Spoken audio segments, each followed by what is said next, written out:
Was an entire generation of kids who thought that was the first Halloween movie. They didn't know about the 78 movie with John Carpenter, and they're like, what? And then they watch my fan films and go, excuse me, he never drove before. What movie did Michael Myers drive? I go, all 8 sequels? Sorry, all 7 sequels, because he wasn't in Halloween 3. So all 7 movies he drove. But you wouldn't know that, you dumbass, because you didn't, look up the movie beforehand.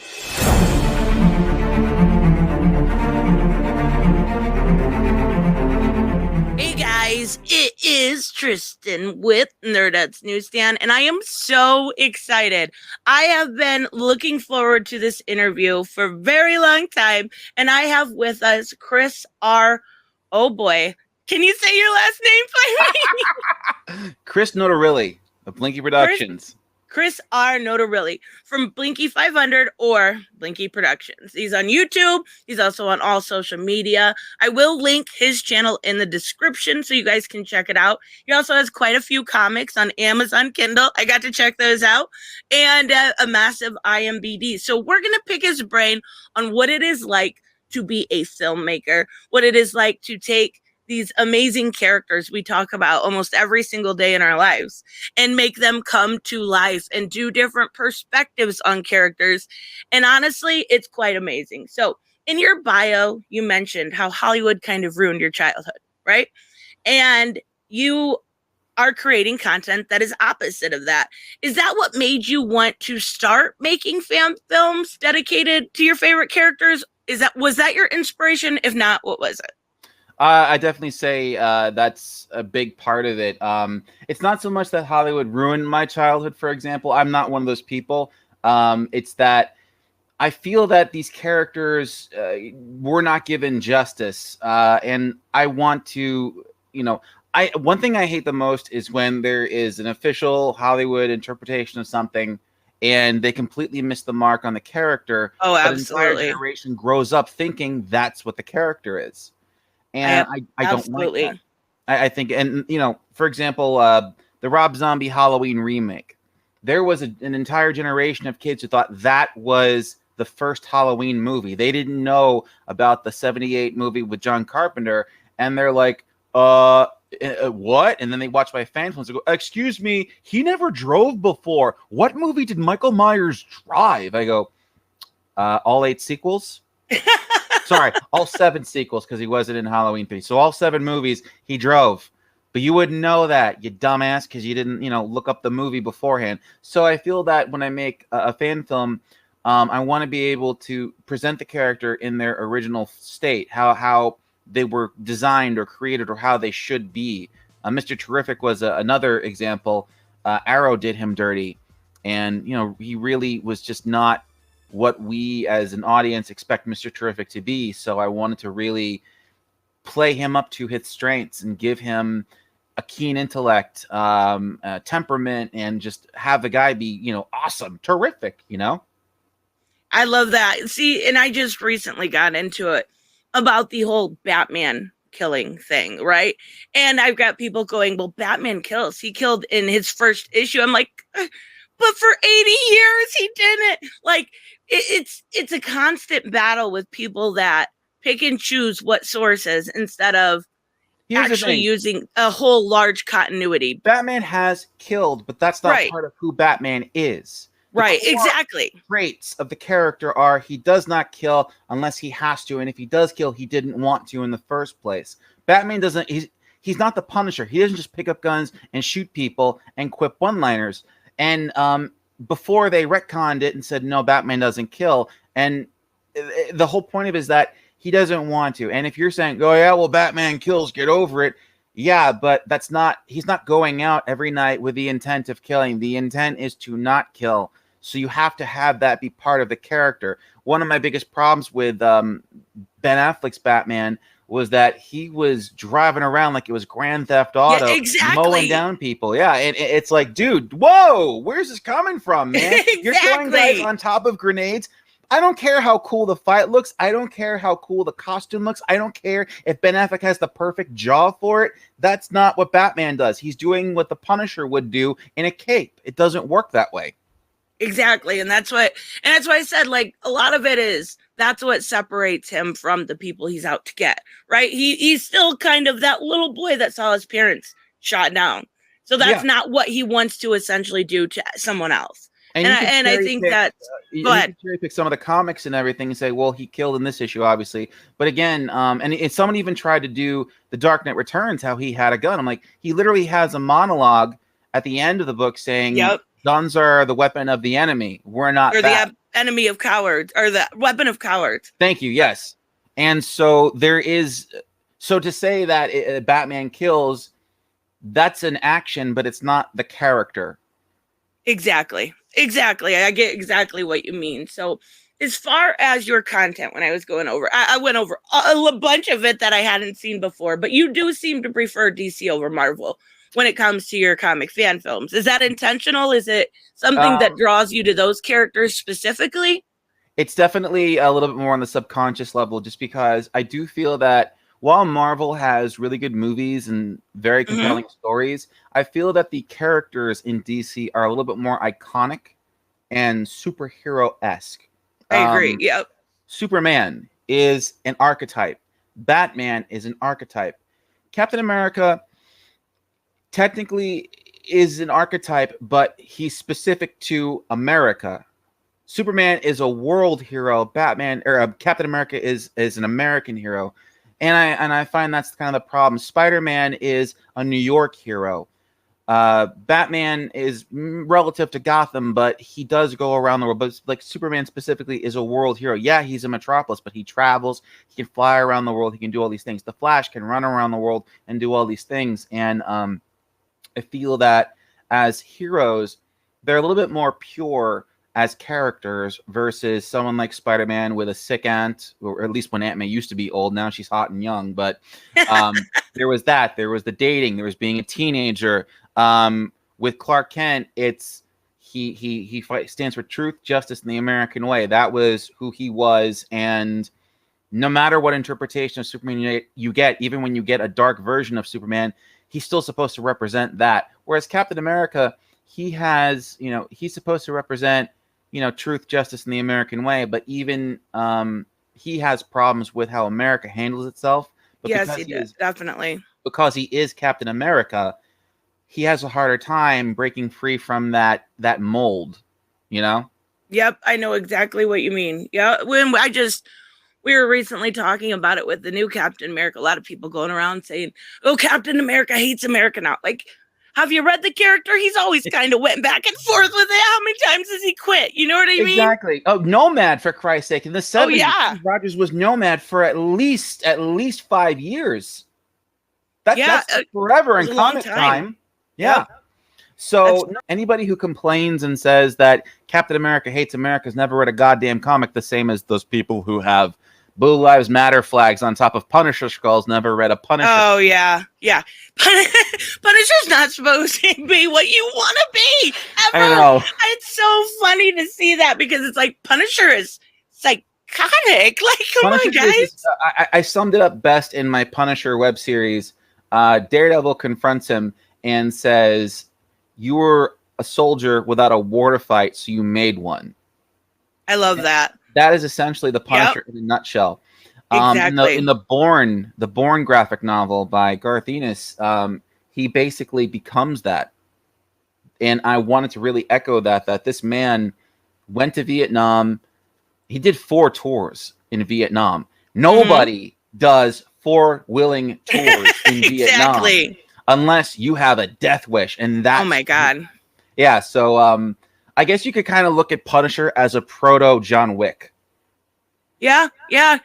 All of, and I never watched really the John Wick films. So my basic understanding is it all started over a dead dog. Like, that's crazy. The thing was that the dog was the final gift given to him by his wife, who died of cancer. That makes a lot more sense. His wife was the reason he got out of being a professional hitman, assassin, what have you. And he found happiness for 5 whole years. And then she dies of cancer. And as she, on her deathbed, she buys this dog and has it shipped to him after she's dead. So it's the last gift that she gave to him. and these fucking punks murder the dog, and he goes ape shit. Oh my gosh. See, context helps. Context helps a lot. Really helps, yeah. And I talked to you a little bit about this beforehand. Something I love about your work is you look at it from an outsider's perspective. A lot of people show, you know, a found film from Superman or from Batman or from Wonder Woman. You take that outsider's perspective and you really tackle hard subjects. What exactly inspired you to look kind of from the outside looking in? And it's amazing, but I was curious how did you choose the social topics to cover and what inspired you? Okay, so that really comes from understanding what is out there and then not doing any of it. All right, anytime somebody makes a Batman fan film, I guarantee you there's going to be a mugging or rape in an alley that gets averted by Batman. Oh, yeah. And it's the standard scenario, you know, a purse snatching and then stop right there, you fiends. Like it's almost it's such a cliche that you can parody it to some extent. And I myself have literally parodied it before, and it's avoiding all of those moments and then doing something deeper with the character, understanding pathology and psychologies that go into doing these things. So who is Superman? Who is Clark Kent? Who is Kal-El as a person? Who is Bruce Wayne? Who is Batman? And understanding their dynamic and treating them just as actual people. So, and what they represent. So we're going to obviously get into the perspectives, I'm assuming here. With Batman, what is Batman? What is the purpose of dressing up in a bat suit, running around at night, and beating criminals to a pulp with your fists? How does one... What is the intent of doing that? Fear. It's about fear.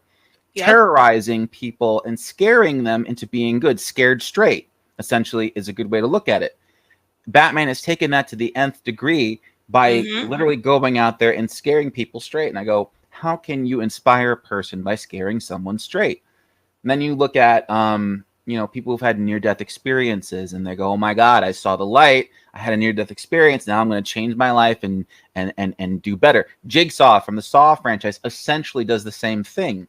You know, he scares people to death because they've literally survived death and now they appreciate life better.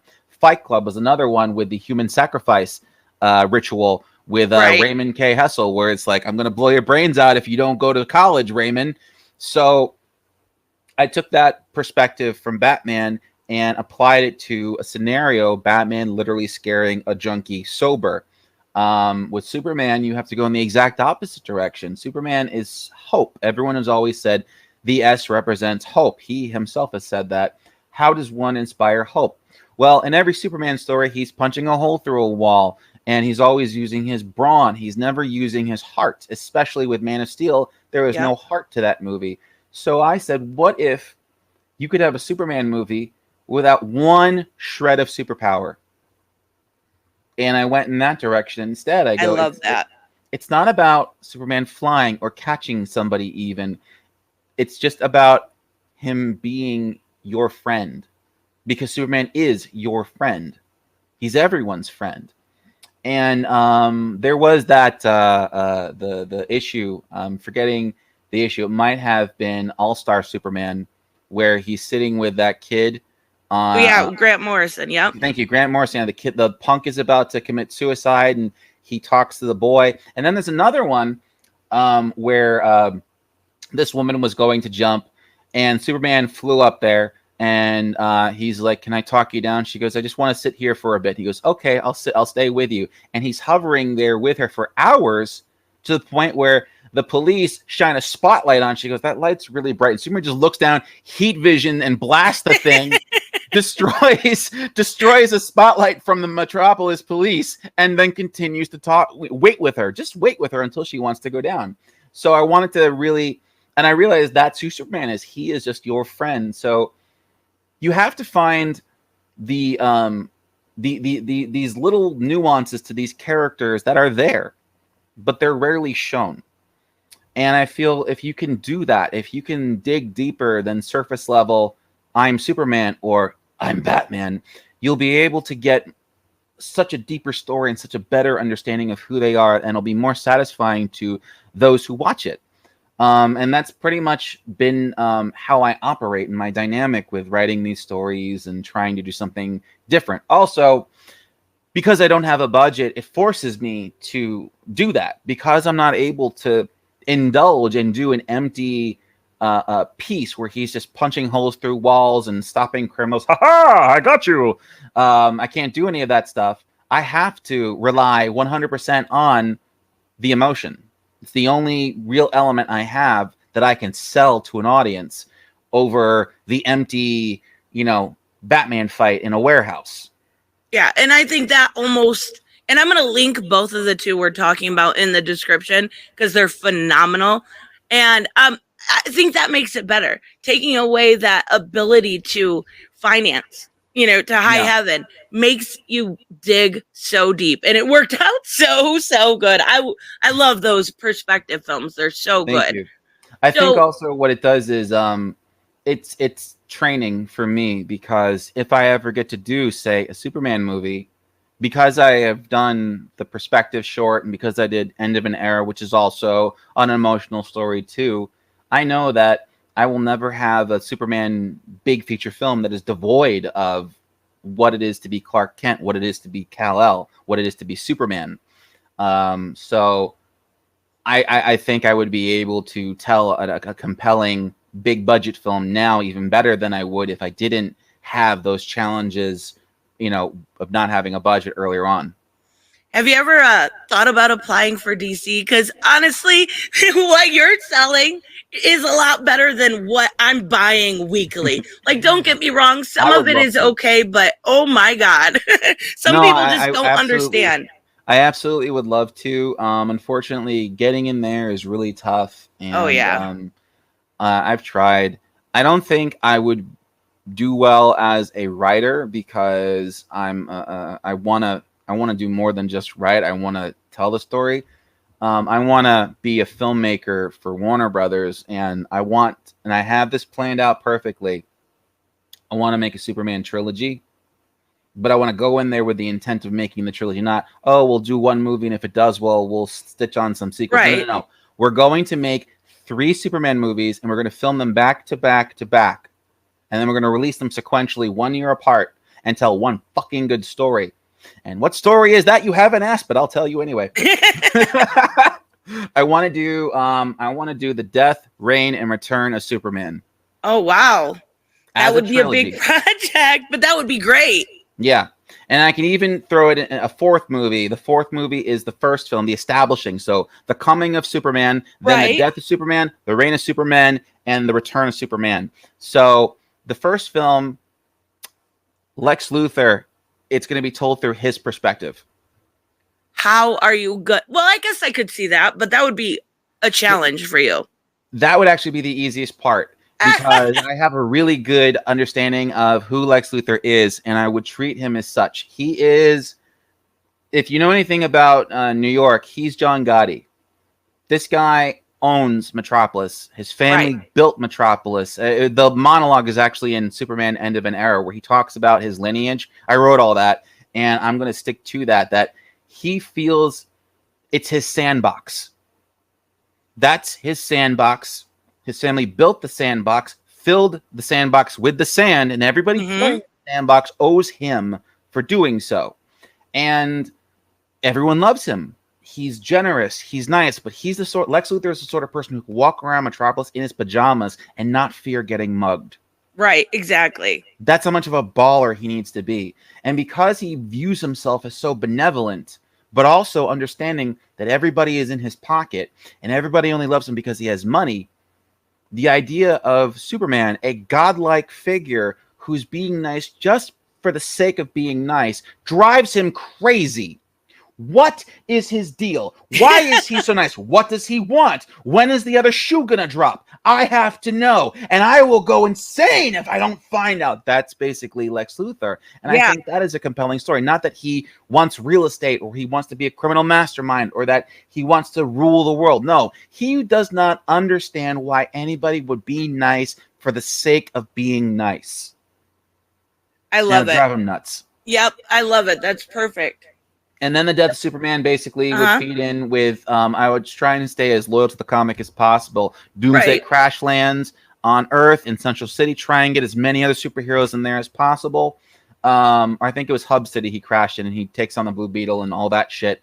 Have him make his way to Metropolis. I'd want to have a really heartfelt scene where Lois is like, can you just be selfish just for once in your life and not do this? And Superman's like, I gotta do what I gotta do. And he goes off and fights and dies. And the movie ends with him dying.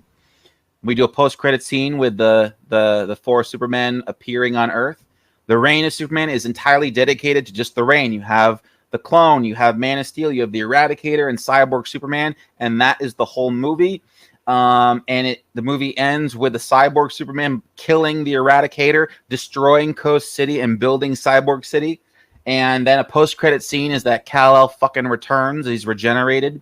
And then with the help of the Eradicator and whatnot. And then Return of Superman is him, no powers, armed to the teeth with steel, try and get Green Lantern in there and Superboy. And they go, and then the new Eradicator. And they go and they fucking take on Mongol and Hank Henshaw, as he is revealed, and it's that fight. And the movie ends with him getting his powers and his costume back, and then flying off at the end. Is it that fucking hard? No, but you have to understand. There's people that love the source material and would love that, and I think that's part of why, like, Amazon's Invincible was so good. It was so true to the source material. Yeah. And then you have the crazy on the other side, but here's that want to play with their toys, bro. You can take certain creative liberties, yet still honor the source material. Okay, exactly. I'm not saying that Superman has to have the red underoos. I would prefer it, and I could make it work because everyone's like, "Well, the red underwear doesn't work. He'd never wear that." Excuse me, who made his costume? His mom. What is Superman? A mama's boy. Yep. You're telling me Superman is going to look his mother in the eye and go, "No, Mom, I'm not wearing that." No. He's going to fucking wear that because his mommy made it for him, and he doesn't have the balls or the heart to say, "I don't like it." I love it. And then you can add in the scene from... And it's a done deal. It's and like, you can add in the scene where he says, "My mom made it for me." Yeah, I would actually have him say that to Lois. Who made that costume? My mom made it. Oh. That's so perfect. That's it. Your line explains everything. It's not going anywhere. Fucking deal with it. He has red underwear. Like, there are so many ways, and they even made fun of this in if you ever saw Thank You for Smoking with Aaron Eckhart.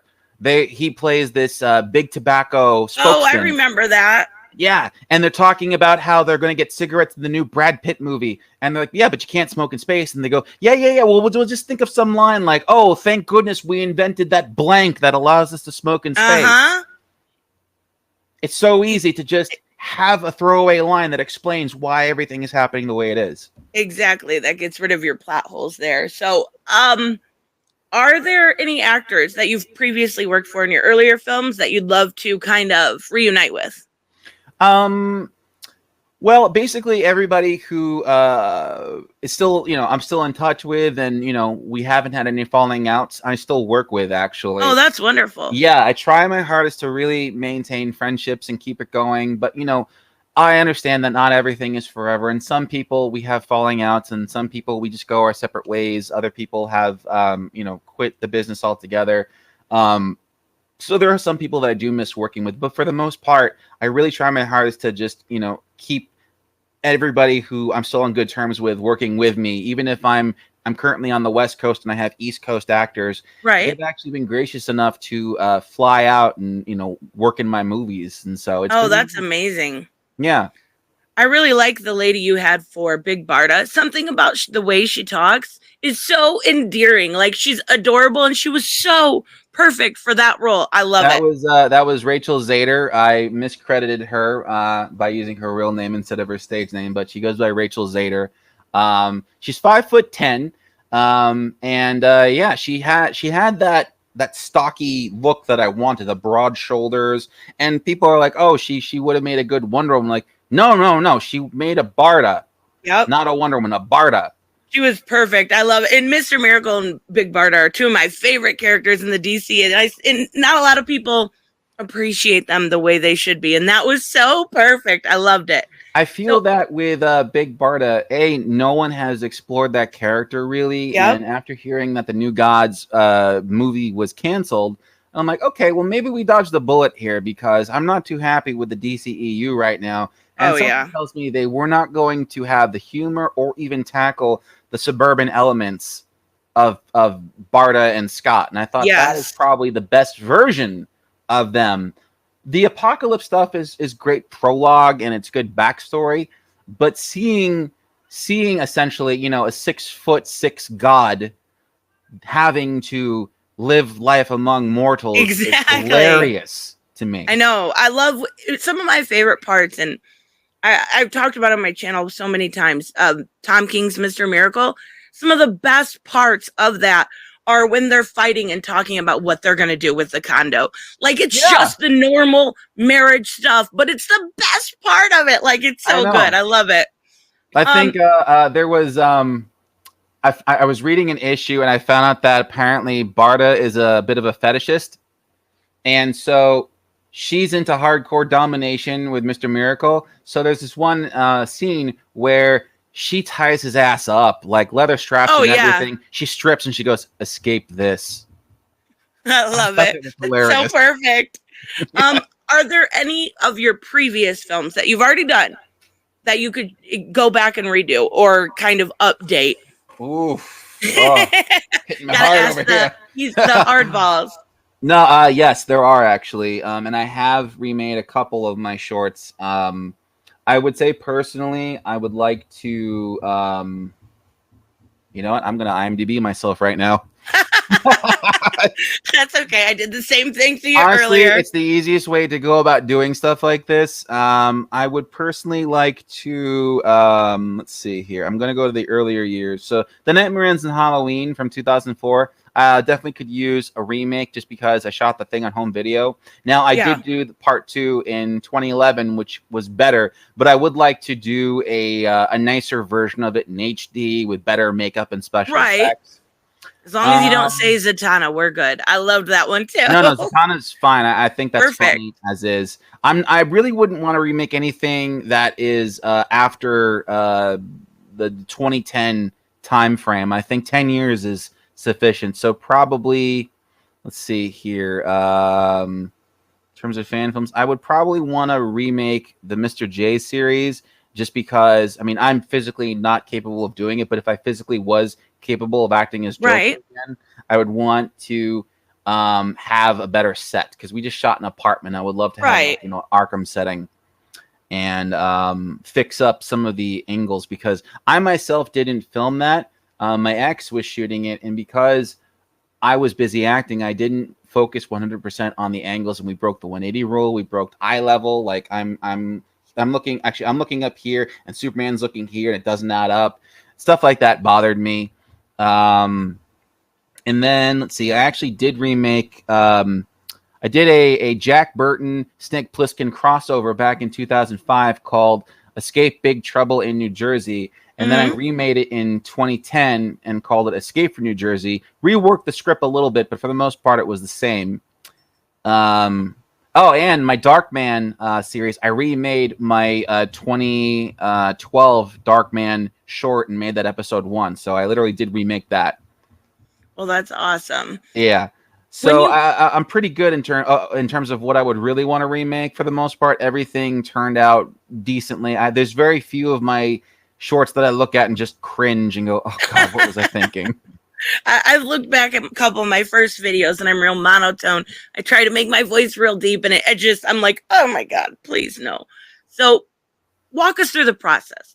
Kind of you're deciding you've wanted to make a fan film. You thought about characters. What's the first step that you really go? Is it the script? Is it the actors? There's a couple of ways that I go about choosing what I'm going to do next. Sometimes, for example, all right, I have a wish list on my Facebook of characters that I would like to make one day. So about 3 years ago, Casey Jones was on there. And I go, I'd love to do a Casey Jones, fan film one day. And my friend who played Casey Jones the first time messaged me and he goes, let's do it. And I'm like, well, if you get a mask, I can make it happen. He bought a mask. I go, okay, well, step one is taken care of. I guess I'm making a Casey Jones movie now. Yeah, that's awesome. And that was that. You know, I just went straight ahead and we did Casey Jones. Other times, I actually do polls on my channel and my Facebook where I go, what should I make next? And people submit, and I have rules. Like, you know, I hate doing verse movies now because everyone always just says verses, and it's so mindless, you know? Right, I understand that. Once I get enough decent suggestions, I put that to a vote, and I let people decide what I should do. So, for example, Zatanna was actually voted by people, and Zatanna went up against, I believe at the time, Zatanna, possibly Squirrel Girl, and I think maybe Super Mario. I'm trying. Oh, well, that's an easy choice. Yeah, and everyone chose Zatanna, so I went ahead and did that. And then other times when I'm just straight up inspired, you know, I talk to my actors and I go, what are some type of roles that you want to play? And how Big Barda came about was I was talking with Laura Van Eyck, who is one of my actors, and I've been working with her for 3 years. She's fantastic. And I said, what is the type of role that she would want to play? And she said to me, I want to do something like Frenzy. Now, Frenzy is one of my original characters, and I have 3 episodes of Frenzy on my channel. And she's just straight up bonkers. You know, she's the psychotic female maniac. And she goes, I want to do something like that. And I'm like, okay, well, we can't do Frenzy, obviously. So let me look. And I was looking up crazy characters. And immediately I thought of, you know, Man Harriet. But I wanted to, you know, play the field. And I looked up Harley Quinn. I'm like, I'm not doing Harley Quinn. But I kept going back to Mad Harriet each time. And I go, okay, let's try and do Mad Harriet. And I told her about the character. She goes, that sounds cool. So I looked up Mad Harriet and saw what I could find. And there was her crappy appearance on Smallville, which was not mad at all. They literally gave her a Freddy Krueger claw. Like, that's how lazy they were. Oh, I don't even remember that. Oh, yeah. That was, they had Granny Goodness show up, and I think they had a couple of the New Gods show up on Smallville. It was later, in the later seasons. Oh, but that's why. Basically, Mad Harriet is just in, like, a tank top with, like, green pants. It was a gray tank top, green pants, and then she had a silver Freddy Krueger claw. Like, it was literally the Freddy Krueger claw. And she scratched it against the wall like Freddy Krueger. And I'm like, are you kidding me? Oh, my gosh. She did a great Mad Harriet, though. It was bad. Then I looked up, I remember she was on Justice League International or Justice League Unlimited. I looked that up, and she had no real lines. So I was trying to get an idea of the personality, you know. I read it, but I wanted to see how it was portrayed. I looked up Superhero Girls. She didn't really have much to say or do there either. And I'm like, damn it, this chick has nothing.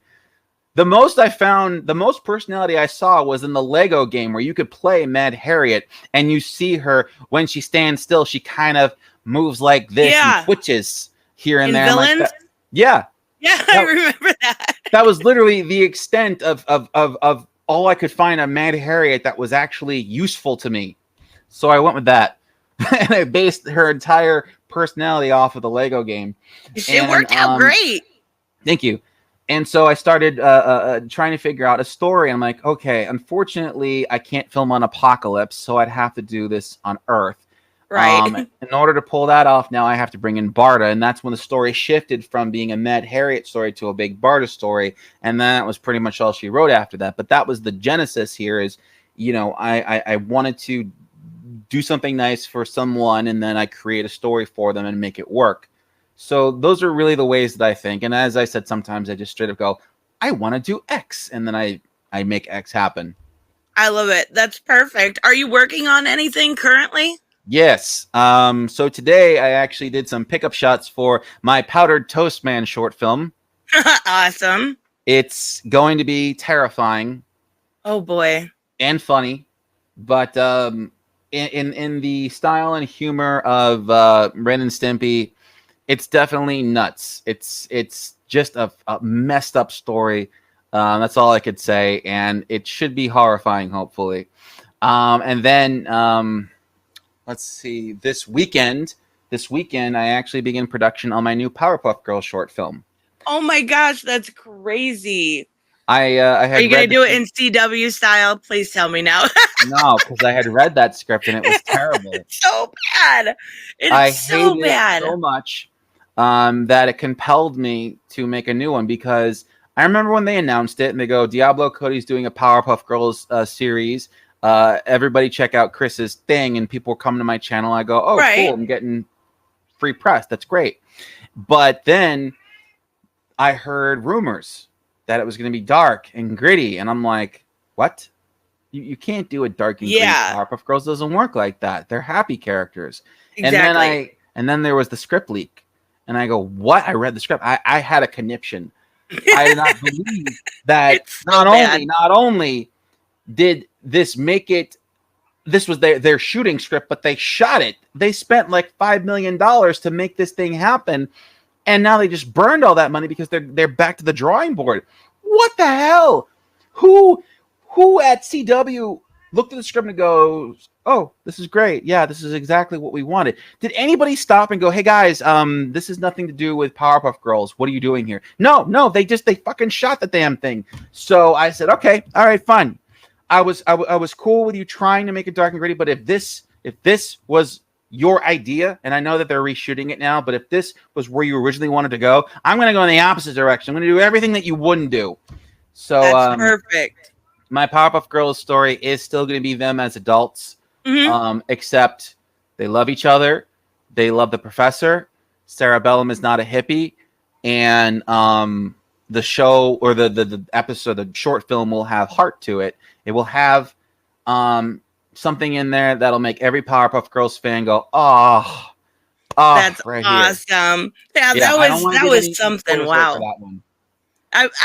I'm assuming that one's going to be pretty big, because that whole subject was pretty big for a while. Looking at those, I know the CW's gone downhill. I get it, but I didn't realize how far until that came out. They made Riverdale look good by comparison. Do you have any idea how difficult that is? I've never seen it. I've never had an interest. I have seen things. Oh my god! Shit that'll make you turn white. I have seen sea beams off the coast of the Tannhauser Gate. I'm telling you, there is some fucked up shit in that goddamn script. And I have seen clips from Riverdale, and there literally is a scene in Riverdale where Archie looks to these kids. They're in some sort of like juvenile detention center, and they go, we don't want to go to school. We're happy being, punks. And he goes, you will never understand the epic highs and lows of high school. Archie, shut the fuck up, okay? There are no epic highs and lows of high school. It sucks unless you're pretty. Oh, you're pretty. My god! Fucking you. It's I seen like the casting and when it originally come out. I'm like, cool, Archie. I'm like, no. I'm staying far away, staying away from that, from Batgirl, from all of it. It's bad. I'm not a fan of Batwoman either. Or Batwoman. I said girl. It's too much to handle, and Powerpuff Girls just went over the top for me, and I had it, and I'm like, look, I already did Power Girls Justice once. However, my first short film was more of a PSA, so it technically isn't Power Girls because it's a child's imagination and then all of that. So I thought to myself, what if I did an actual narrative, a full Powerpuff Girls narrative as adults, just to show them how it's done, because I'm a spiteful bastard. I love it. It's going to be awesome. So thank you. Last question for you. You do both horror and superheroes, right? I mean, you do more than that, but I mean, your main genres. Which one do you prefer? Which one do you have more fun with? Okay, so it's kind of a mix for me, because I actually have done also superhero horror. And I think that's the pinnacle for me, is to be able to tell a superhero horror story. Like when I did the Batman Dante one, I wanted Batman to be treated like he was Michael Myers when he showed up. I wanted him to be scary. We never see his eyes, just black. So I love scaring people. That's really, really fun. But I also really love inspiring people. So it's a even for me. I wouldn't be able to pick. It just depends on the mood or the season. If it's towards the fall, I'm a horror guy. If it's any other time of the year, I want to do a superhero story. And then there are just times where I want to do a superhero story with horror elements to it. I think that is the best way to go. Yeah, I think that makes a lot of sense. I love the inspirational feel, because it really does lack in current. Like when I watched Falcon and the Winter Soldier, I was so shocked because I go from DC to these people that are willing to kill, and then I go to your channel and I'm like, okay, here we are, we're good. Like back to normal. If a superhero isn't inspiring someone, then they're not doing a good job. Yeah, they saved the day, but how hard is it to make people feel good about themselves while watching it? And I've seen hollowed versions of it, like in Wonder Woman 1984. They played the song from Sunshine when she learns how to fly. And but that rang hollow because it's like, first off, why are you stealing music from a way better movie? And two, why is she suddenly learning to fly? And where was all this flying? Did she forget how to fly in the last 35 years? Like, exactly. It was so weird. But though I will say in the first one, when she goes in the No Man's Land, every time I tear up, every single time. I got misty during No Man's Land, yes. And I felt that that's the thing too. How do you go from No Man's Land to the Adagio song? It's polar opposites, night and day.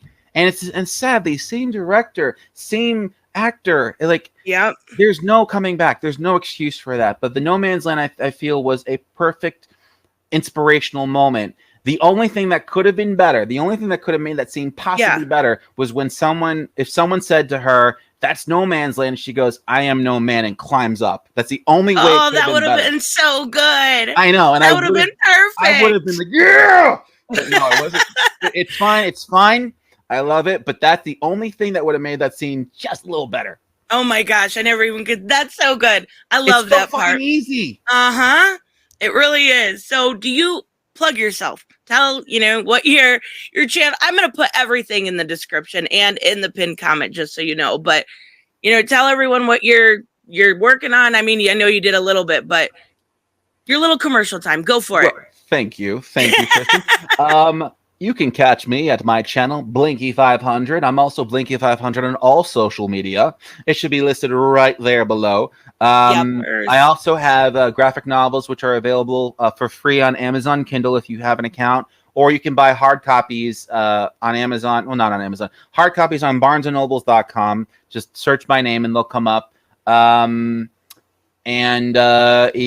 Basically, so please like, share, and subscribe to my channel. If I cross 100,000 views, 100,000 subscribers by October, I'm going to do, I'll revisit Michael versus Jason and do like a new Michael versus Jason film, because I know a lot of people really like slugfest movies. So I'm willing to compromise my artistic integrity for the sake of that beautiful, beautiful 100,000 subscribers plaque that YouTube sends you. I want one. I want to hang it on my wall. This is not my wall. It's a curtain. I want to hang it over here, but you can't see it, but you get the idea. And it's going to go here. I'm going to stare at it every day. It'd be awesome, and I want it. So I would love to get 100,000 subscribers, preferably in the next couple of months. Anyway, apart from that, if you're a fan of fan films, horror movies, or original content, even radio plays, I do audio dramas, check out my channel. I have something for everybody, and I promise you, you will find something that you like. That is the Blinky guarantee. You will find something that you like on my channel. I second that. I was beyond impressed. So we'll try to get you at 100,000. Thank you. I know that is the ultimate goal. Just that plaque is so cool. I know, and I'll get a check mark next to my name, and I'll be validated for the first time in my life. You see me now, Father? I'm important. I have a check mark next to my name and a placard. All right. Thank you guys so much for watching. Again, Chris, thank you so much for coming on. I loved it. You made it an entertaining, fun time. I really appreciate you. Thank you. I am down for any time. I love doing this sort of thing. And thank you. Thank you again. We'll have you back on. All right. Thank you. See you guys next time. Bye-bye. Bye.